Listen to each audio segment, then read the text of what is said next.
Perché Carnevali addirittura riesce a tenere in campo il pallone, può riproporre il cross dentro, il colpo di testa, va con la rovesciata Cesaro, dire soprattutto di baricentro, palla in verticale giocata, c'è l'intervento un po' sul pallone un po' sul piede.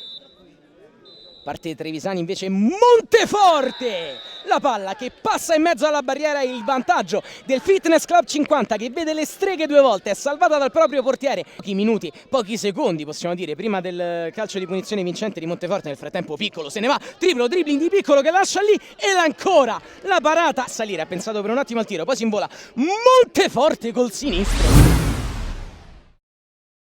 Estremo difensore del Fitness Club 50 che insieme al goleador per ora Monteforte rimane il protagonista assoluto. Cesaro però nemmeno 10 secondi sul cronometro della ripresa e Cesaro l'ha rimessa subito sul risultato di parità. Andrea Cesaro protagonista dopo una manciata di secondi dell'inizio del secondo tempo. Ancora Cesaro col destro, forse deviato ma è sempre lui, sempre Cesaro, doppietta 2-1 in verticale. Dall'altra parte sale bene Ricci raso terra dentro, dove arriva per la terza volta all'appuntamento con la rete. È il gol numero 44 di Cesaro.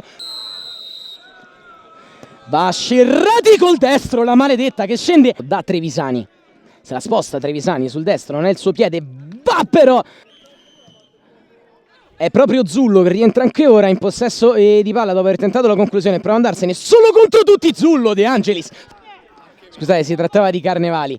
Scambia con un compagno, Carnevali si presenta in area di rigore, ancora lo scambio e la sfera che finisce in rete con un pizzico di fortuna a Scerrati. Detti qui sulla sinistra, Cipolloni ha spazio per andare, intervento e scivolata possente di Trevisani che però la lascia lì per l'assist, dentro è tutto solo Ricci, ancora Pacioni, Cipolloni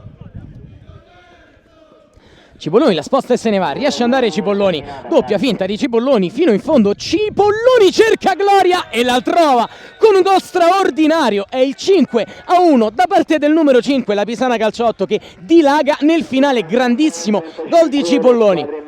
Sinistro che va altissimo sopra la traversa di De Angelis, quando arriva il triplice fischio del direttore di gara, la Pisana Calciotto vince 5-1 contro il Fitness Club 50, rimonta nella ripresa e poi dilaga aggiudicandosi quindi la Coppa Italia della Serie A2 della Lega Calcio 8. Sicuramente il primo tempo siamo andati più concentrati, siamo riusciti ad andare in vantaggio, difficilmente noi prendiamo gol. Oggi secondo tempo siamo rientrati dopo penso 30 secondi, abbiamo preso il gol dell'1-1.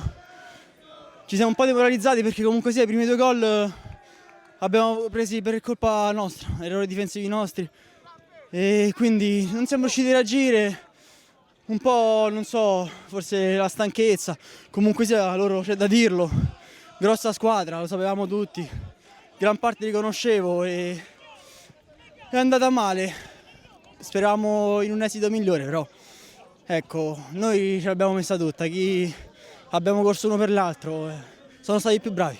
Sì, devo dire che oggi abbiamo fatto la partita perfetta, non nei primi 10 minuti perché comunque è stata una fase di studio tra entrambe le due squadre, ma per il resto poi alla fine siamo usciti fuori, la tecnica e tutto quanto, loro bravi, ma oggi veramente la Pisana ha messo il cuore, il tifo e specialmente il nostro amico Andrea Di Lorenzo oggi era con noi. Allora, diciamo che la Coppa Italia lascia la libertà di segnare dei giocatori fino alla finale, quindi diciamo che oggi c'è stato un piccolo anticipo di come potrebbe essere la Pisana in Serie A. È ovvio che manca ancora un po' di panchina di esperienza, però diciamo che questa è già un'impronta di quello che potrebbe essere proprio la Pisana Calcio 8.